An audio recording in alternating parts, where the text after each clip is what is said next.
محترم ناظرین، السلام علیکم ورحمۃ اللہ وبرکاتہ۔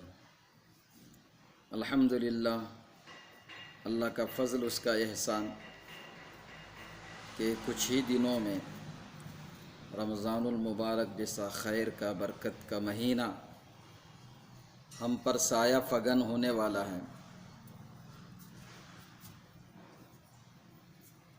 اگر ہم پیچھے کی طرف لوٹ کر دیکھیں تو ہمارے بہت سے رشتہ دار، ہمارے دوست و احباب جو گزشتہ رمضان ہمارے ساتھ تراویح میں، روزوں میں، سحری و افطاری میں شریک رہے، آج وہ اس رمضان میں ہمارے ساتھ نہ رہے، دنیا سے رخصت ہو گئے، اللہ کو پیارے ہو گئے۔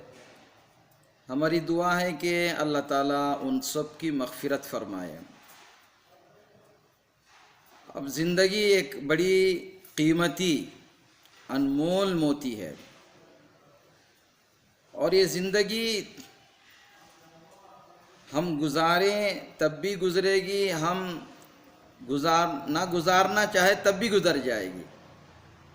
علماء نے لکھا ہے کہ زندگی تو ایک برف کی طرح ہے، جس طرح سے برف ٹھہرتا نہیں، روز بروز، لمحہ بلمحہ پگھلتا پگھلتا وہ ختم ہو جاتا ہے، ایسے ہی ہماری زندگی روز بروز دنیا سے دور اور آخرت کے قریب، قبر کے قریب ہوتے جاتی ہے۔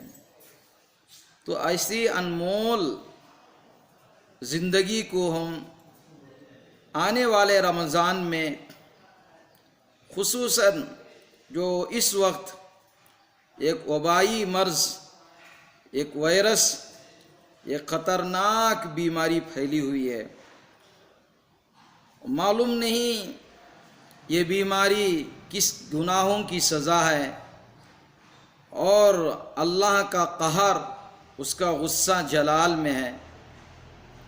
ہر انسان کو اس وقت، خصوصاً آنے والے رمضان میں، اللہ کے سامنے گڑ گڑا کر توبہ و استغفار کر کے معافی مانگنا چاہیے۔ معلوم نہیں کس آدمی کی دعا اللہ قبول کر لے اور اللہ اس عذاب سے ساری دنیا کو بچا لے۔ اور جب آدمی گناہ کرتا ہے، اللہ کو ناراض کرتا ہے، تو اللہ تبارک و تعالی صرف گناہ کرنے والے ہی کو نہیں، بلکہ گناہ کرنے والوں کے ساتھ اچھوں کو بھی عذاب میں پکڑ لیتے ہیں، گرفت کر لیتے ہیں۔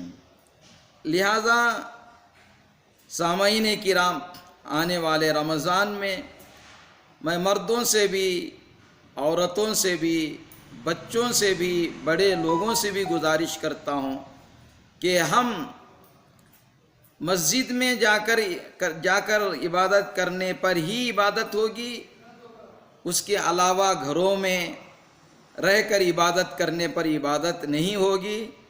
یہ انسان اپنے دماغ سے نکال دے، بلکہ وقت کا تقاضا یہ ہے کہ اس وقت اپنے گھروں ہی میں رہ کر تمام عبادتیں کی جا سکتی ہیں، فرض نمازیں، سنت، نوافل، تلاوت کلام پاک۔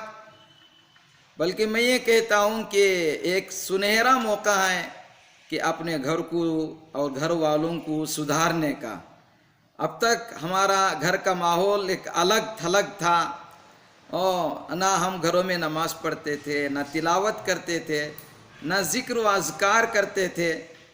اب ہم اپنے گھروں میں نماز پڑھ کر، تلاوت کر کے، ذکر و اذکار کر کے، درود پڑھ کر بہترین ماحول بنا سکتے ہیں۔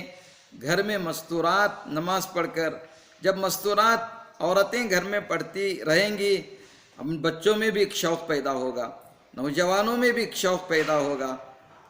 اور ایک ترتیب یہ بنا لے رمضان المبارک میں کہ آپ کے گھر میں جو صحیح قرآن پڑھنے والا ہے، قرآن پڑھنے کا مطلب یہ نہیں ہے کہ سارا ہی قرآن پڑھے، بلکہ جس کو 10 صورتیں بھی صحیح یاد ہیں، وہ 10 صورتیں 10 رکعتوں میں پڑھے، اور گھر میں مرد حضرات ایک لائن میں، اس کے پیچھے بچے، اس کے پیچھے مستورات کھڑے ہو جائیں، تو الحمدللہ آپ کے گھر کے پورے افراد تراویح 20 رکعت آسانی سے پڑھ سکتے ہیں۔ اور ایک خیر و برکت، رمضان میں خیر ہی خیر، اپنے گھر میں سکون ہی سکون رہے گا، اللہ کی رحمتیں ہی رحمتیں برسیں گی۔ اس طرح سے ہم گھر کے ماحول بنائیں گے اور اللہ سے دعا کریں گے، تو امید ہے کہ انشاءاللہ یہ وائرس، یہ بیماری سے ہماری ہی نہیں بلکہ اللہ تعالیٰ ساری دنیا کی حفاظت کرے گا، اور ہم سب اللہ کو راضی کرنے والے بنیں گے۔